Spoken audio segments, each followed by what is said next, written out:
Welcome to Watch Symposium. I'm Austin. Alright, so it is the 23rd of December. I'm 41. And I'm at a play area with my daughter. We did some shopping, and then, you know, to reward her for kind of doing some not so fun shopping, I brought her here. This is like a little play area, indoor play area. It costs about 10 bucks per hour. And she's playing with the sand right now, so yes. Here, bring it over to me. All right, here. Here, come here for a second. Come next to me. All right, so tell the camera, what's the problem?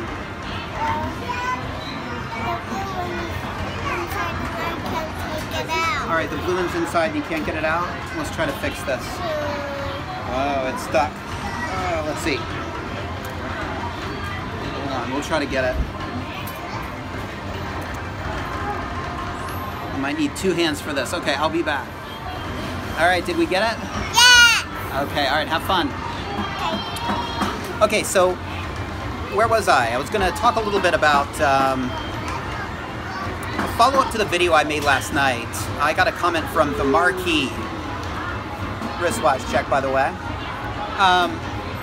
I can't think about the Marquis without thinking about the Marquis de Sade, of whose books I read two, Juliet and something like 20 Days of Sodom or something like that. I can't remember it, but yeah, that was in my teens, and I, you know, thought about, yeah, I'll get into Marquis de Sade, and yeah, it's yeah, I grew out of it, I guess. Anyway, Marquis, is that any relation to Marquis de Sade? Any connection there? It's funny because at some point my mother was helping me with books, and she saw these two fat Marquis de Sade novels, and she's like, okay, you're into that kind of stuff? I was like, well, it's just, you know, just exploring the world, Mom. Anyway, what his comment was something along the lines of a mistake that I made in my video yesterday, and it was actually one of my favorite lines in there. It was something along the lines of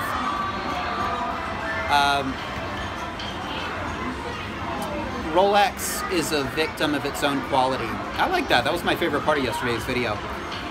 But he didn't think so.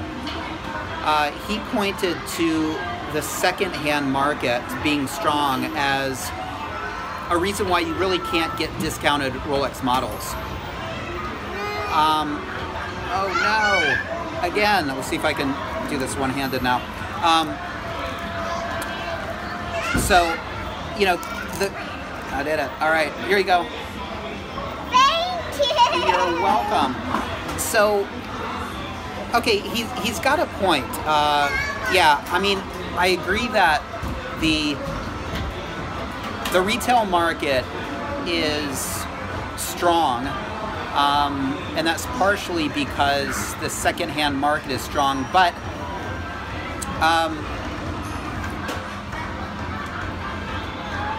I don't think it's that the second, how do I put this? Okay, there is a connection in all of this stuff, right?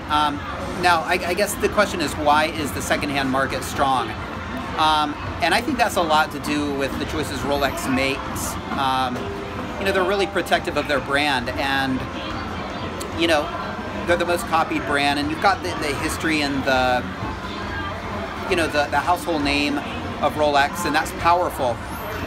But they protect their brand in the sense that it's almost like membership to a club to get their stuff. I mean, you walk into a service center, an AD, and you plunk down your $1,300 for a Jubilee bracelet because you want one. They'll send you away. They'll turn you away with your money. I mean, there's no way to get a Jubilee bracelet unless you've got a watch that takes a Jubilee bracelet. You know, try and go to an AD and, you know, fork out the money for a rubber strap. I mean, if you don't have the Daytona that it goes on, you're not going to get it. And that's both frustrating, but it's very powerful to know that it's really not about money, but it's about keeping people from having, say, a Jubilee or a rubber strap that shouldn't have one, i.e. people with, you know, the wrong head of the watch. You know, I couldn't show this to them and get a Jubilee bracelet. It just wouldn't work.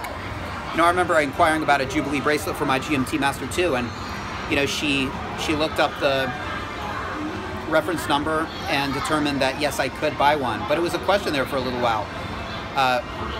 Was it ever an option on that model that I had? I guess that specific, you know, reference number, or the watches around that time. And I thought, wow, you know, this is really interesting that no amount of money could really make them, you know, sell me a Jubilee bracelet. And of course, if you go to, you know, an independent that has a Rolex account and you throw money their way, they'll probably meet you out in a back alley somewhere and sell you that Jubilee bracelet. But it would be a risk, and they'd probably, you know, want, you know, a hefty amount for such a risk. So I'm not saying that no amount of money couldn't get you, say, a Jubilee bracelet, but my whole point in this is that I think it's little things like that that protect the brand. And, you know, protecting the brand trickles down to the used market. It's little things like that that make the used market what it is. I mean, there are a lot of things that make the used market what it is, but and I think my point yesterday, I feel like I'm rambling and I don't really have, you know, I don't quite know what I want to say. I want to respond to what the Marquis said, but I think there's so many factors. I'm sort of I'm confusing myself. Okay, let me try again. Let's approach it from a different angle. I think the retail market and the new market and the ADs definitely have an influence on the used market, meaning that, you know, you can't get a deal anywhere on, say, a Serichrome sub. Okay, it just ain't gonna happen. And so,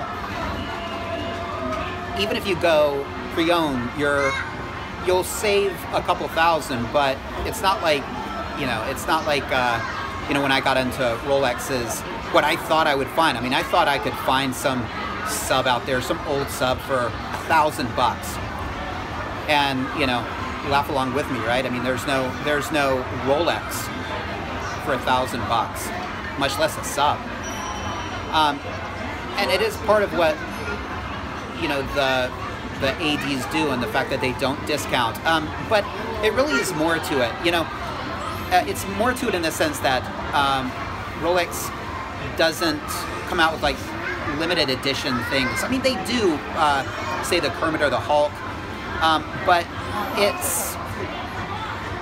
they do it very sparingly, and you know, that, like, say the anniversary Speedmaster, which, you know, there are a ton of those. There are a ton of options there, and yeah, there'll be one next year and the year after that. They just, Omega really tries to milk it, and it damages the brand, and Rolex doesn't try to do that. Now, I think my point yesterday was that after a while,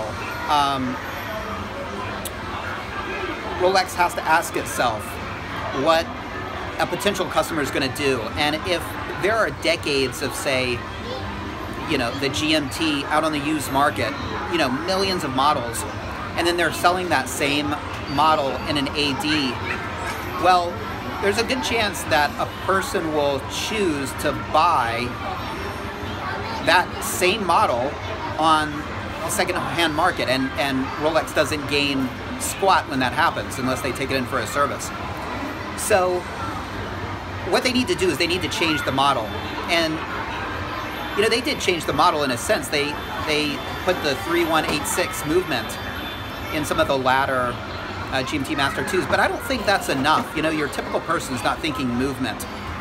Your typical person is looking at, you know, the watch, and if it looks aesthetically the same, then they're probably going to just at least, consider going pre-owned. Rolex, I don't think wants that. So, you know, after decades of a model, they just have to change something. Otherwise, the used market is going to undercut into the new market. And in that sense,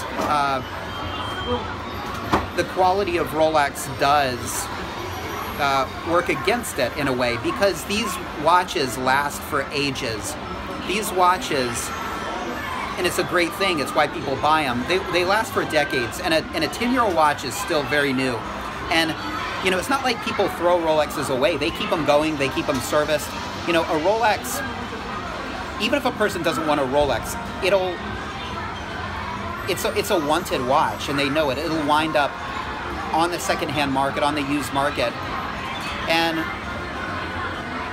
every watch that Rolex makes that doesn't stick with this original owner, but that winds up on the used market, is a potential undercutting of a sale that could happen at an AD. Now, what Rolex did with the shift to the Cerachrome bezels is it basically, well, it revamped the aesthetic. And it's a risky move. Now, it didn't work with me, so to speak, in the sense that I like the older models more.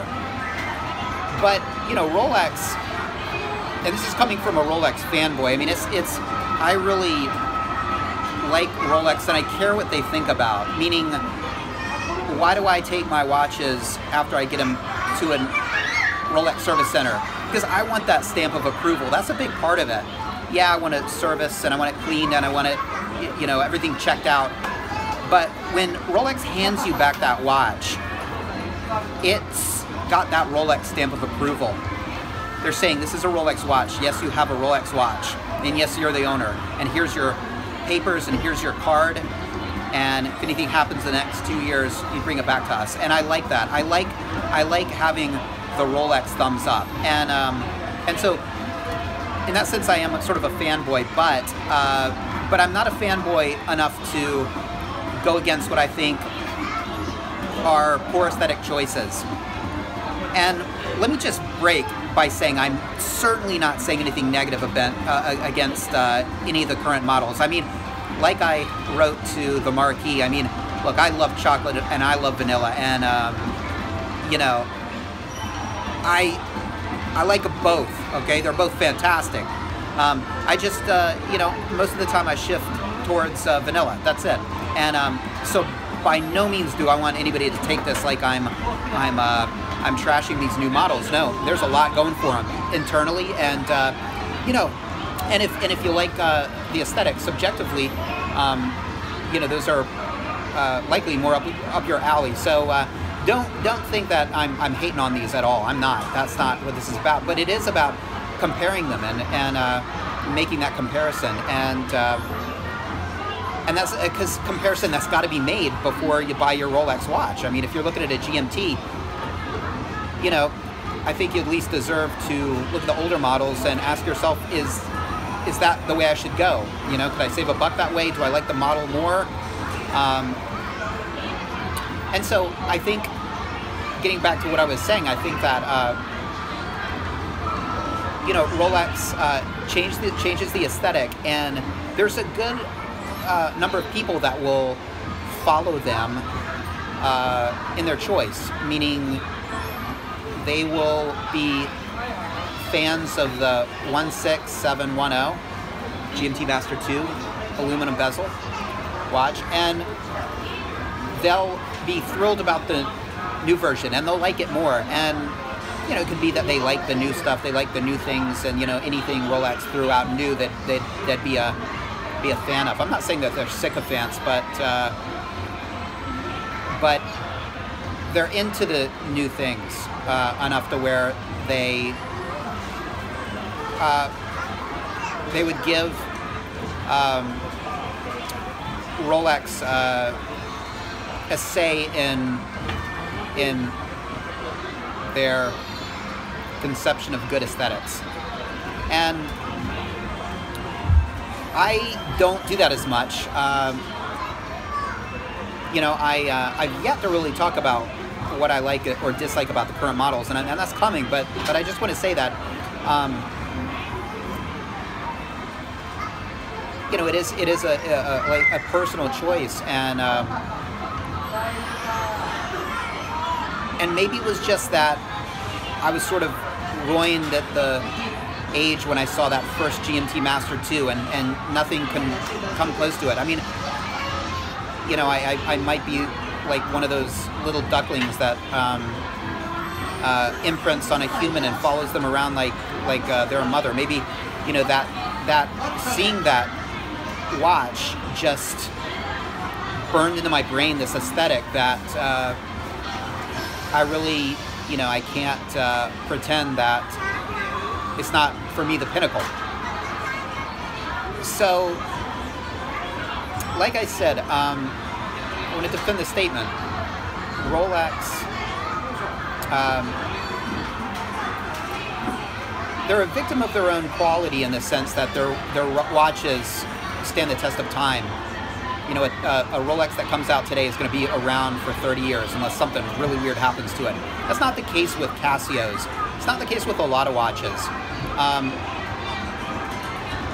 You know, I mean, I refer you to Simon Crane's brother's tag. I mean, the fake screws started falling out. You know, it gets to a point where you don't really want to service the watch. It's just not even worth fooling with. And Rolex is not one of those. So they are a victim of their own quality in the sense that their own pieces come back to haunt them on the second market and undercut potential buyers of the new watches. And, you know, they could always do something crappy and you know, sort of insert pieces in the movement that broke so they could sort of, you know, make the watches obsolete after, you know, 5 years. So you at least needed a service, or you at least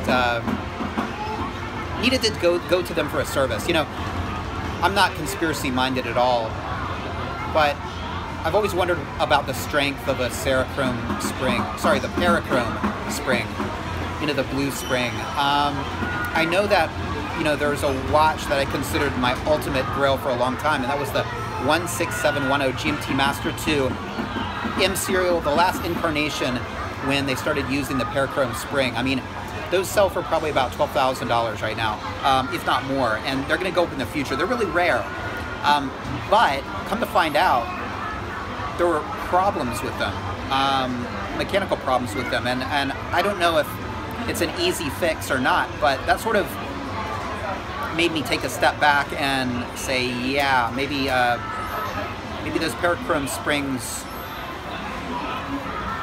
you know, I don't know if they're as strong as the steel springs. I don't want to, you know, I don't want to say one way or another, but let me know if you guys know any stories about that. I should search out if, you know, what the forum says about that. But I'm certainly not saying that the Parachrome springs are, you know, an attempt at a shorter lifespan of the movement. I'm not saying that, but I'm not saying that stuff like that doesn't happen.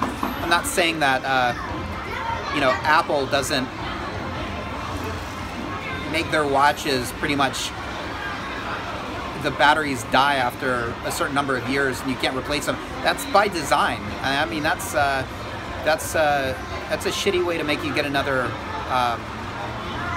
iPhone, and I wouldn't put that on Rolex. I don't think they're that kind of company where the Parachrome spring would be that. So I'm not saying that, okay?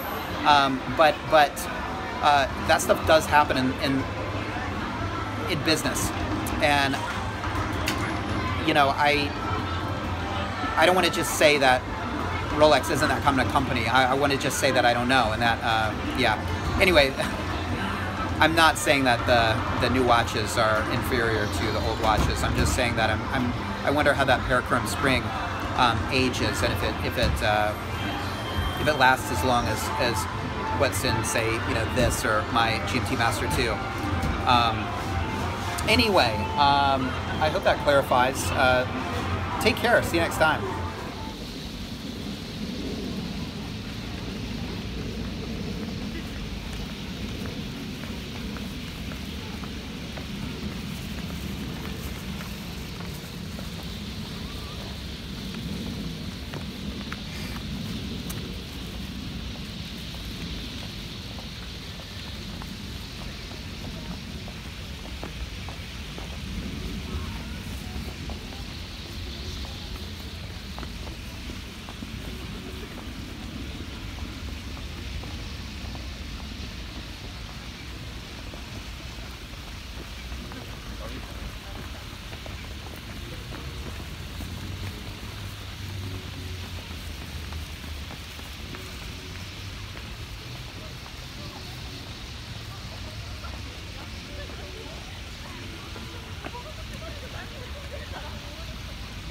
Sarah, what do you think of those starlings?